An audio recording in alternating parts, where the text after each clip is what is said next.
first things first, what was supposed to be a hard-fought game was almost an immediate laugher. The Celtics went into Milwaukee and destroyed the Bucks by 41 points. It was a 28-point game at halftime and was never close. The Celtics are now 2 games back for the 1 seed with 5 to go. Is there enough time? But first of all, Mike, your impressions tonight. Yeah, impressive. The Celtics have a lot of confidence against this team. I don't think they're going to get the number 1 seed. I don't think they have enough time. So they needed to make a statement tonight. They wanted to make a statement. I told you in an email earlier, I thought they win the game by 10 points because they wanted to make a statement. I certainly didn't see this one coming, but this is what they're capable of. I think they are more talented than the Milwaukee Bucks, and this kind of goes on brand with the Celtics, Mike, in that they play their best generally against great teams or very good teams, and they fall asleep against the teams that they just don't respect or they think that these teams are beneath them. So that's when they tend to have these awful losses. Yeah, I agree. There was a statement. It's, when the Celtics put it together, they're the best team in the league. When the Celtics put it all together, they're better than the Bucks. They're better than everybody else. And this is why I think the Bucks went for home court. They need it. they know right. They need it. And from the Bucks' perspective, hopefully this made them mad, but I don't know if it's going to matter. If the Celtics can get to this place, they're the champion, So it's the question isn't, do they have all the pieces? They have all the pieces.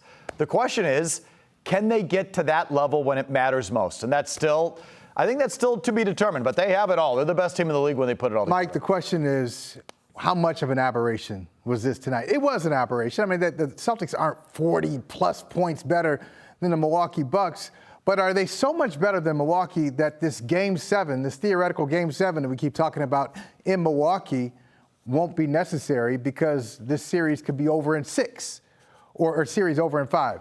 When they play like they do tonight, they're not 40 points better than Milwaukee, but they're good enough where it doesn't have to go the length of the series. It's possible. I mean, again, if they put it together, they can win the series in 5 or 6. I know obviously people didn't expect this tonight, but the biggest thing to me, and I know we'll talk about it later, I didn't think the Milwaukee mascot would be on the court. That's Giannis. Yeah, there we go. I didn't think he would be out there. I told you, watch out for him.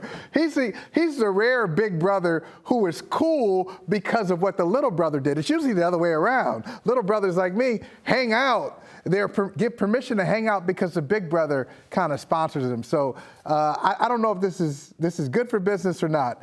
What Thanasis did tonight. It's such a non-fair, such a blowout of a game, and all the scrubs are out. So I don't really. It really didn't, impact the principles there. But keep going. Yeah, look, they'll be fine. The Celtics will be fine whether they get home court or not. And Milwaukee, I think, will be thinking about this, saying, I don't know. I don't know if they really match up. You look at their coaching staff too. I don't know if they go back to the drawing board and with the coaching staff in the war room and say, we've got an answer for what the Celtics gave us tonight. The question is that sustainable too? You've talked a lot about the Celtics and their ability to shoot. When they can shoot it, they're unstoppable. What happens if they don't make all those shots? Like Jason Tatum was making threes, ridiculous threes. He had an efficient 40-plus point game tonight. Can he do? Is that sustainable? First quarter, you knew it was over, not because of the score necessarily, but because the threes were going down. And watch out, because when the Celtics start hitting early, it is usually over.